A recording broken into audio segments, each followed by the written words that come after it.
I want you to really understand what I just told you, the ramifications of this. What I told you is there's an Axis and allied power. Argentina, Brazil, Mexico, Ukraine, Russia, the stands, of course, Saudi Arabia, I don't know about Yemen, Iran, India, China.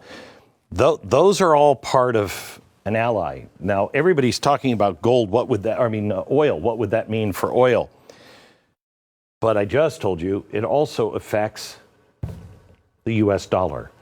This will take the U.S. dollar out of the world reserve currency, which people told me 10 years ago could never happen. It's going to happen soon. But more importantly, goods and services. Think about what happens if we take this part of the world out of production. Let's say there's a Cold War. When we had a Cold War with Russia, we didn't really need any stacking dolls, so we were pretty good. But now, if this is the Cold War and we don't trade with these guys, do you know how much your clothing is going to cost? How much a car will cost? Where are you going to get your chips for anything? Because Taiwan is the one that makes all of the sophisticated chips. This is going to change everything about your life, everything that you think you know about America. The global financial system and everything we've grown accustomed to is going to fundamentally change. No matter how it all shakes out, your dollar will not be the same. Your purchasing power will be much weaker than it is today. And I believe we have a matter of months, not years, before any of this takes place.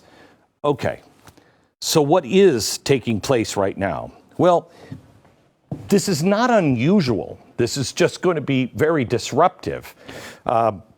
And, war is usually the thing that just kind of makes everybody just go along with things because you're just happy when the war is over. But the system, our monetary system, has already gone through two radical changes. America didn't really notice them because, really, honestly, it was good for us. Bretton Woods won. This is in New Hampshire, Bretton Woods. And there was a big conference, and it happened in 1944. Bretton Woods won. That's where we said to the rest of the world, because we had all the gold, you know what? You guys are going to take our dollar, and we'll just store all the gold here. And then we'll have our Federal Reserve make dollars, and you keep those. It's as good as gold. Well, then in 1971, we had Bretton Woods II. First, the U.S. dollar wasn't up against anything, and it started to not really look good after Nixon took us off the gold standard. But we were still the world's reserve currency, but others were starting to look at the dollar and say, wait a minute, do I need that? That's when we got together with OPEC, and we backed our dollar, kind of semi-pegged our dollar to oil. That was fine, really, until 2008. That is when the world went through a real scare because we started printing money like there was no tomorrow. And that gets us to here.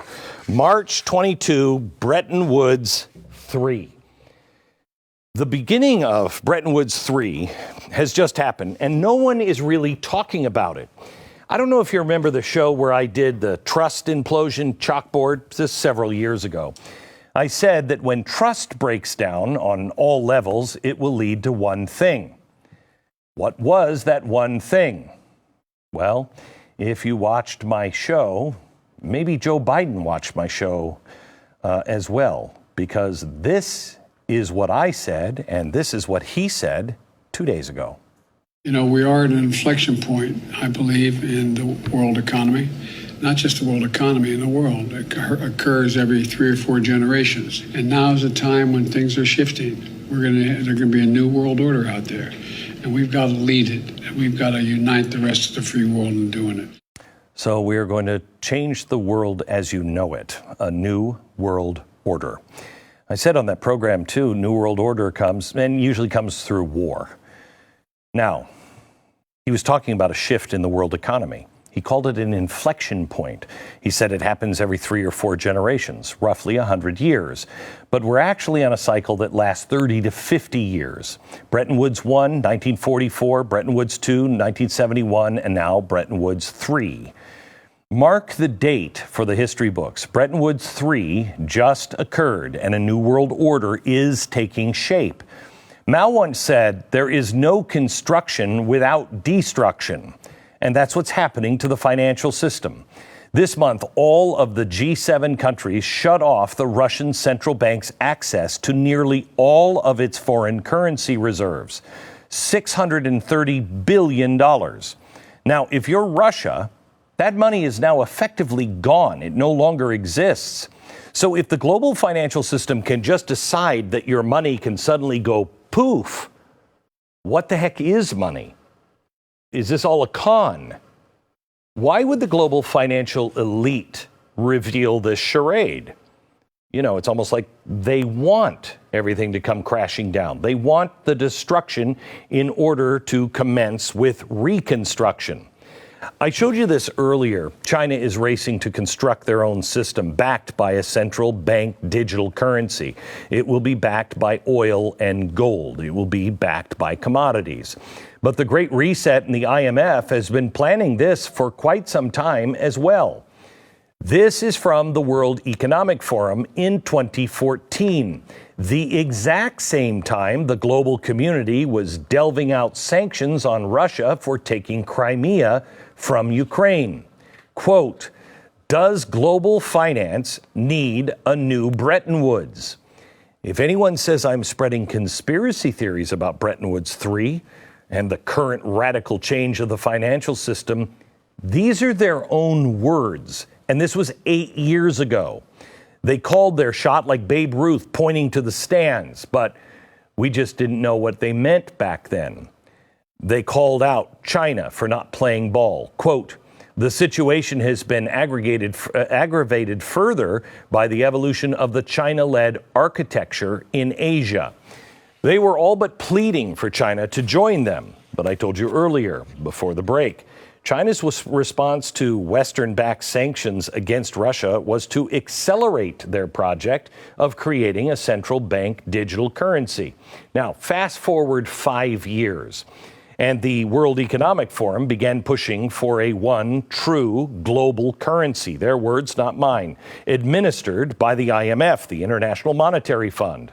Now, is it just me, or is this all sounding very New World Order-ish? Keep in mind, this is all pre-pandemic. They didn't have the serious crisis to take advantage of yet. But in January 2020, it happened, and 9 months later, they started. In October 2020, the head of the IMF stated that we were now in a new Bretton Woods moment. The World Economic Forum and the IMF have all been working in parallel this entire time to fundamentally change your money.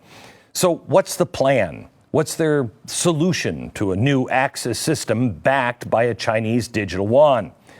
Well, a Western-built global digital system that dominates other digital currencies in participating countries like the United States. Now, digital currencies are essential for the Great Reset to work, and it is different than what we already have. When you go buy gas, you most likely don't put cash down. You just use your card. This is different. This is a currency that is programmable. I'll show you later. Digital currency will be crucial for enforcing ESG and getting inflation under control. It's the next stage of total control.